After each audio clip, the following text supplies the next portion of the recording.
On est dans un pays où si on ne verbalise pas systématiquement ceux qui ne veulent pas respecter les règles, ça marche pas.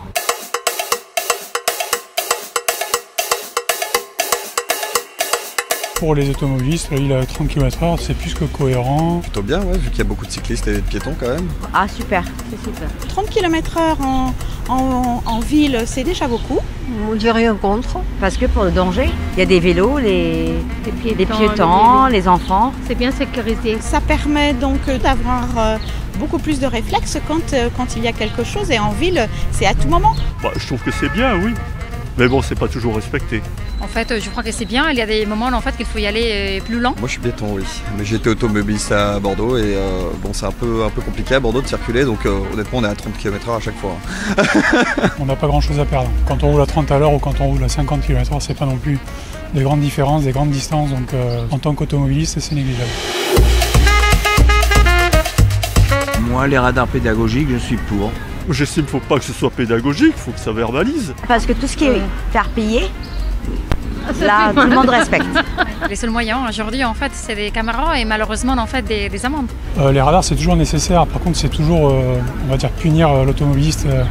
Je pense que ce qui est plus important, c'est de faire de la prévention, d'expliquer les choses. Et je pense que quand les gens connaissent le problème dans le fond, c'est plus, on va dire, plus efficace, quoi. Il faudrait des navettes, peut-être laisser les voitures vraiment à l'extérieur et puis des navettes électriques. Plus nombreuses. Il y en a quelques-unes quand même, mais plus nombreuses. Il y a des chicanes à certains endroits, ça les oblige à ralentir.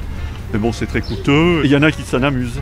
Il y a des chicanes sur la route et soit on me klaxonne, le soir on fait des appels de phare ou carrément on double. Ouais, des chicanes, éventuellement des dodanes, moi je trouve ça plus dangereux qu'autre chose. Le problème des dodanes, c'est qu'à répétition, ça casse les voitures, ça abîme les voitures. Personnellement, je trouve que les dodanes sont accidentogènes. Alors, je ne sais pas si c'est adaptable en ville, mais en tout cas en campagne, tout ce qui est fauchage tardif, etc., qui réduisent un petit peu les visibilités des conducteurs font en sorte que les gens lèvent le pied.